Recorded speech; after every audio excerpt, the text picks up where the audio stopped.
What is the name of this video?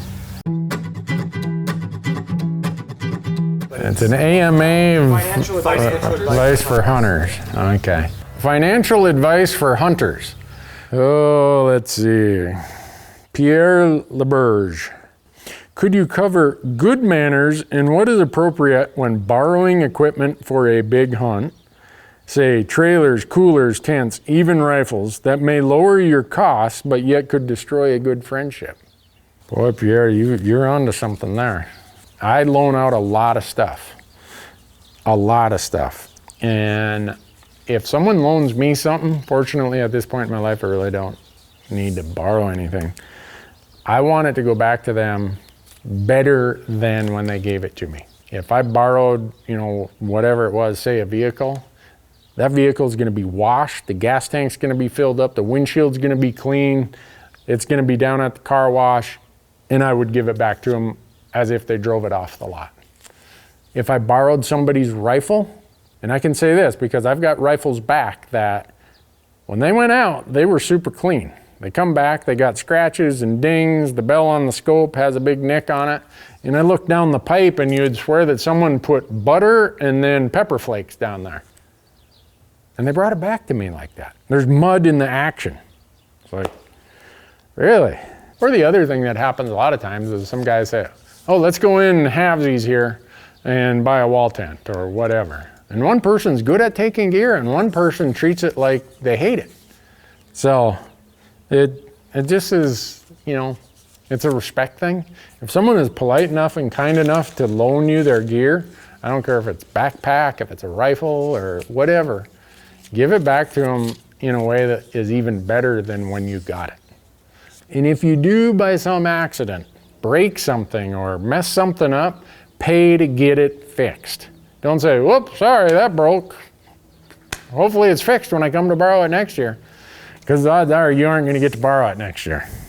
Brian, do you figure a percentage or fixed dollar amount to a hunt, especially if you are driving, for the unexpected costs and overages? I would do it as a percentage. You probably, no matter what you do as a budget, I always have some sort of oh crap or emergency type, oh yeah, okay, I thought that trip was gonna cost me $1,200. I better add a couple hundred more. So, especially if it's a new trip that I've not been on or something I haven't done, I'm usually gonna be off by 10 to 25%. So, Jackson Stokes. Being from Kentucky, I've always dreamed of hunting Wyoming.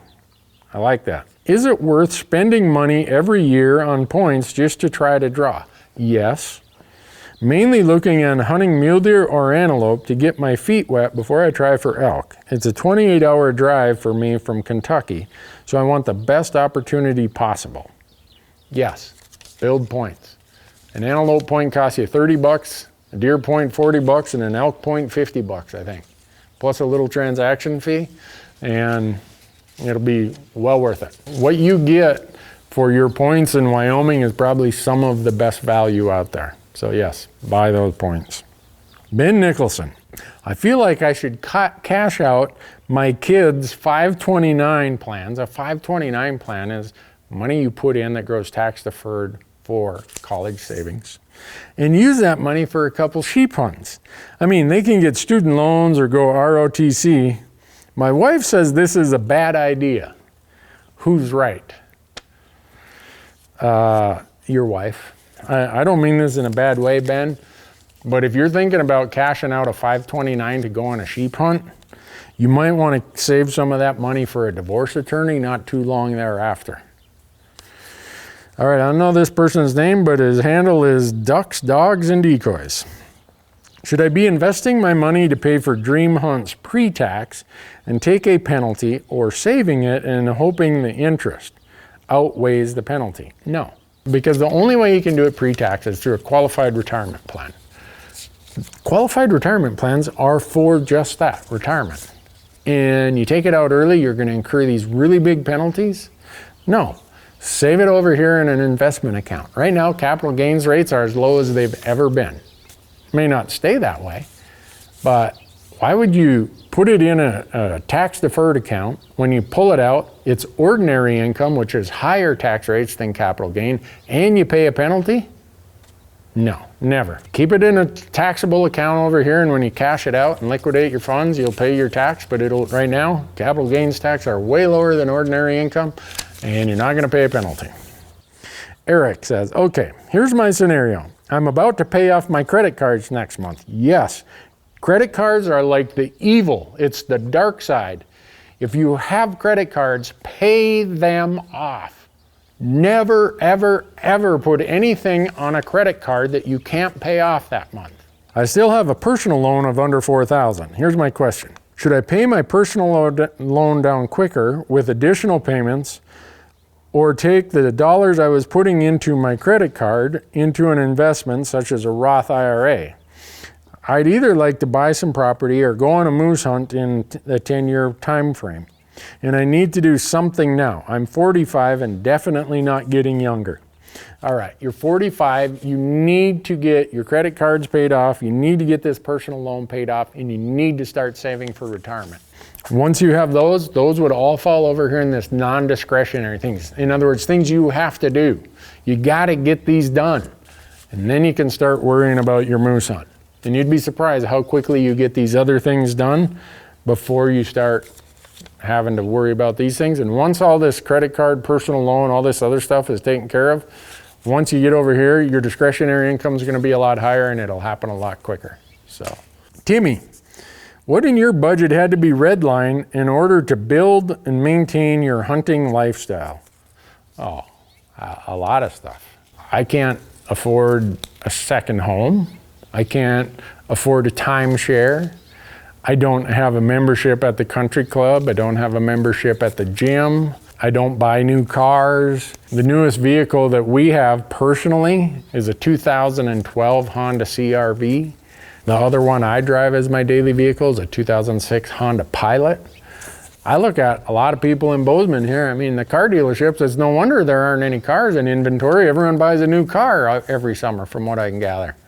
They don't hunt as much as me, but they got some nice looking rigs. Really, at some point in time, you sit down and say, all right, what am I spending money on that really is not mandatory, isn't something I have to be spending money on? And you'll ask yourself, why am I doing that? And that's when you'll come up with your own answers of what you're willing to redline and build a bigger hunting budget. Alec. How do I hide my hunting budget spreadsheet from my future wife? Well, if you have to hide something from a spouse, you probably shouldn't be doing that. Or if you have a spouse that is going to be that upset over what you're doing and what you're doing is reasonable, that's probably more in the marriage advice column than it is the financial advice column. I wouldn't hide that spreadsheet at all. I'd round it up and put a few bigger numbers in there. I mean, it's all about expectations, right? I would, if I was in this situation, and I kind of did this when I got married, my wife was like, well, how much are you gonna hunt? Well, pretty much any time that I'm not at home. Okay, what's it gonna cost? Well, whatever spare money I have. And so when it wasn't quite as bad as I made the expectation, she thinks like, you know, he's not keeping up his end of the deal, man. He's not hunting every day, maybe every other day. He's not spending all of his money on hunting. Don't go hide a spreadsheet. Share these numbers, talk about it, be as open as possible, because when you get married, things usually don't get easier. They get a little more dialed in. The expectation gets a little tighter.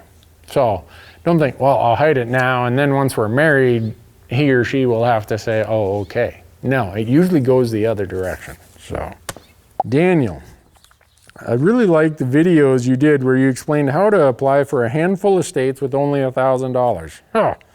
There, somebody's watching. First person who watched that video, they got one view. That was awesome. Is there any way you could do that again, but the same concept with deer? Maybe a $500 budget or even $1,000 again. I really appreciate that content. Well, we did it with elk for $1,000, and deer tags are always cheaper than elk tags. I think in Nevada, a deer tag is 300 and some bucks, an elk tag's 1,200. In Colorado, an elk tag's 600 and some bucks, a deer tag's 300. In Montana, an elk tag is, I can't remember, some crazy number, like 900 or 1,000 bucks, and a deer tag is like 500 or 600 bucks. I just take the same thing and just apply it and do more. I think we did 4 states for elk under that $1,000 thing. When you're talking deer, you could probably get, I don't know, 6 or 8 states. So Ben asks, any suggestions on how to approach balancing the you only live once mentality versus saving everything? Having achieved many of my hunting goals, yet still have some remaining, like a stone sheep, and then he put $5 signs next to stone sheep. I'm always questioning if spending the dollars is going to set me back long-term or if I should go for it. You know what, Ben, if it's not going to set you back long-term, go for it. And it depends on what your long-term view is. For me, I don't view myself as ever having the traditional American retired lifestyle. I never want to retire. I don't want some point in my life where it's like, well, I'm not going to do anything today. I'm going to sit on my ass and drink coffee. My plan is I'm always going to be doing something that makes me a little money, something that's going to get me up in the morning and get me excited. So I know that's weird. A lot of people are like, I'm working to 55 and man, I'm shutting her down. I get that. By not ever having the plan to retire, I worry less about what I'm going to do or how much I'm going to have when I retire. And it gives me a little more, I guess, courage or confidence that I can go and spend some money under my mantra of hunt when you can, because you're going to run out of health before you run out of money. We all run out of health before we run out of money. So go do it if it's in your plans. Kim asks, what do you recommend for an affordable hunt for families? My husband and I both hunt, and we'd love to take our 13-year-old son on a fun hunt with us somewhere that we have not been to. We live in upstate New York and hunt mainly whitetails with bow and shotgun. Also avid anglers. I would love to save up with a hunt in mind as motivation. I'm a full-time EMT paramedic and the mama of 2 and could use something to look forward to this year. I bet you could, Kim. You are busy. Depends on how far you want to travel. Upstate New York, you got a pretty good trek to get out west, but you could come out west and do some of the antelope hunts. Right now, most of the draw deadlines are behind you, so you miss that, but you could be buying points or building points for a lot of them. Colorado, you can come out and do elk. They have some special prices for youth hunts in Colorado. If you build points in Wyoming, they have special prices for the youth tags in Wyoming. I always say that pronghorn is like the gateway drug to Western hunting, and I still feel that way. You learn so much when you go do a pronghorn hunt that is applicable to mule deer and to elk, that I'd look there and, you know, Montana, we have a lot of pronghorn. Our deadline's passed. I know it's a pretty long haul to go out west just to hunt does, but maybe that's of interest to you just for the pleasure and experience. In Montana, most of the times when you buy your combo hunting license, they call it a combo because it includes a fishing license, so you could do that at the same time. Jonathan, you didn't submit this question? Not that I know of. Not that you know of, all right. I'd be interested in your thoughts on how to earn hunting money, actively through employment, passively through investment, side hustles, etc. Looking for some sustainability. Also, let's go over a mindset for expenses. Do I really need a meal budget? I'm going to eat whether I'm hunting or not. I agree with that. Let's talk about earning money. Everyone's been talking about saving money. A lot of my equipment and gear came through working overtime, bonuses, trapping, cutting firewood. There's a lot of things we can do, but all those also take time away from your family. So you got to balance that also. But I think if people thought about ways to find other sources of income along with cutting their expenses, they would achieve their hunting budget goals a lot quicker. You know, passive investments, yeah, if you can do that, that's great. You know, I'm fortunate that my CPA life has treated me really well, and I have a couple rental buildings that's passive income. I call it mailbox money. You show up and you look in the mailbox, it's like, whoa, how'd that happen? But it takes a long time to get to that point.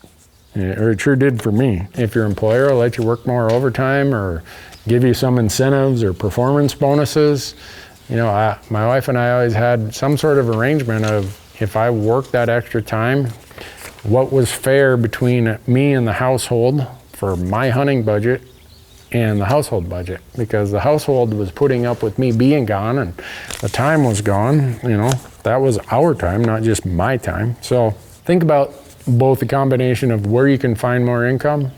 May not be a lot. Maybe it's $1,000, $2,000 a year. Usually that's enough to fund a pretty good hunting budget. All right, Zach says, Randy, this will be a fun one. It's in the sphere of budgeting, but not financially. I just recently graduated with my Juris Doctorate. Uh-oh. He's got his law degree and he wants to impress us that it's not even a JD, it's a Juris Doctorate. Sorry, Zach, I just had to put that in there because accountants and attorneys always have this implied friction among them. So I've graduated with my JD and will be hopefully taking and passing the bar. After that, I'll be an attorney with a very crazy schedule that likely will allow me to only have a few days at most in order to hunt. My question is this: how would you budget your time hunting if you were forced to only have a 3-day window as the maximum amount of days that you would be able to hunt back to back? Would you stay local? Would you still try and travel? Of the two options you gave me, I'd stay local because travel time isn't hunting time. If you gave me a third option, I'd get a different job. I know that sounds like tongue in cheek, but you're gonna reach a point in your life, Zach, where you realize that no amount of money, no job, no whatever is worth the time that you give it. Because if you tip over tomorrow, the law firm's just gonna hire another one that looks just like you. I wish I could say it different than that. So don't forego your dreams and the things that you love. You went to law school, you incurred all this extra effort and time, all these extra years of schooling, all this cost to give yourself a life you wanted. And it sounds like a big part of that life is to go hunting more. Find some balance there. When I got out of college, my dream was I wanted to hunt a lot. I wanted to fish a lot. So I went into the tax department of this big national CPA firm. And they worked us like rented mules. I mean, you worked, 100-hour a week was pretty average. That's just what was expected there. But for me, I saw the light at the end of the tunnel because come April 16th, you could have rolled a hand grenade down the aisle of that office and not hurt anybody. We were all gone. We're out fishing or doing whatever we enjoy doing. So in that instance, yeah, they demanded a lot of me for a period of time, but I could see the trade-off. From what you're explaining, I'm not seeing a lot of trade-off there. I'd say think about option 3, finding a different employment arrangement that gives you more than just 3 days every so often. All right, last question from Buck. Uncle Buck or just Buck? Buckshot 2371. You only get a week to yourself every year to hunt. You must use outfitters for better odds. You can save minimal a month, about $250. Your target hunts are $5,000 and the first one is a target date of 2 years out. Should you consider starter money like a personal loan to pay the first hunt off while you're making bare monthly minimum payments, 5 years at $100 for example, and put the other $150 a month into another hunt for 3 years down the road, $5,400-ish then saved. So it's then paid for. Should we consider an approach like this so we can get to the point where we can hunt somewhere every year? No, do not borrow money to go on a hunt. Save the money and then go. The devil of interest never sleeps. Debt is the biggest stress in your life. It is the biggest compromise to the things you and your family have for your dreams and other stuff. And it's necessary at times for a house or for a business. But debt for anything else, debt for cars, debt for boats, and all this other stuff is a train wreck. Do not go into debt. Take your household budget, and if you had no debts, what would be your discretionary income over here? It'd be way, way bigger. So, before you start worrying about a hunting budget, Make sure there's no credit card debt. Make sure there's no other unnecessary debts of personal loans or whatever. Okay, maybe you need a vehicle. All right, I'll give a little more slack on a vehicle because we got to get to work. We got to have a way to get around.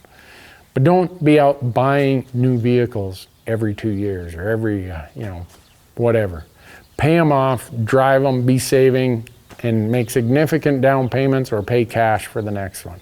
If the American society had their debts paid off, our divorce rates would be lower, we'd hunt more, we'd fish more, we'd be happier.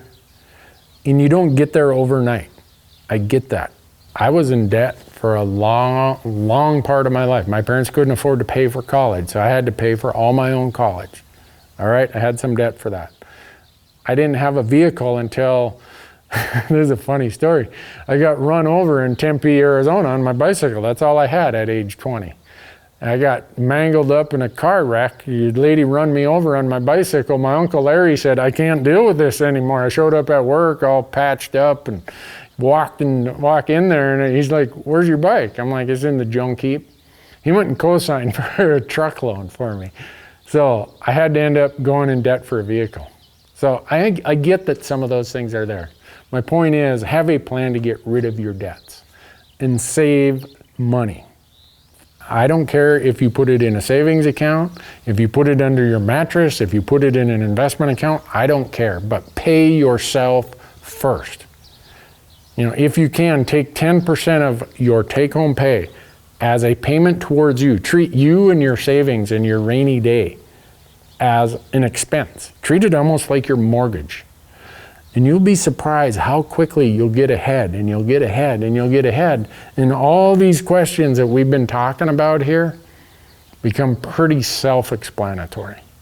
I got out of debt. I got a lot more money to spend. Yeah, I can afford to apply here, or I can afford this trip, or I can afford some gear. It's hard to do. It's simple to explain. It's like a lot of things. Laying out the plan and giving the advice is a hell of a lot easier than actually doing it. And I'll say this, as a CPA, I get to see every client financially naked. I know the ones that are savers, and I know the ones that are borrowers.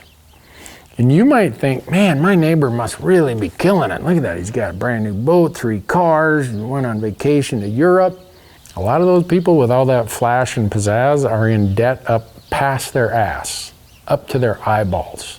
So don't compare your financial picture to what you see driving down the street, because that person might be about ready for the nut house. They might be so far in debt, but they're smiling, wearing the fancy watch, and all the jewelry and everything else, and the timeshare and the condo at the ski hill.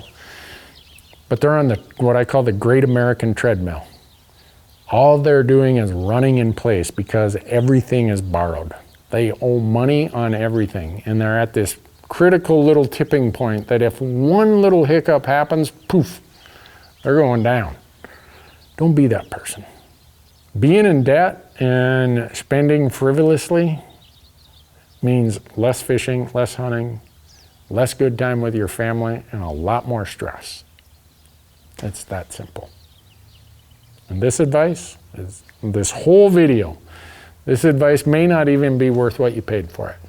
But if you want your money back, leave your address down below and we'll mail you a check for $0. Thanks for watching.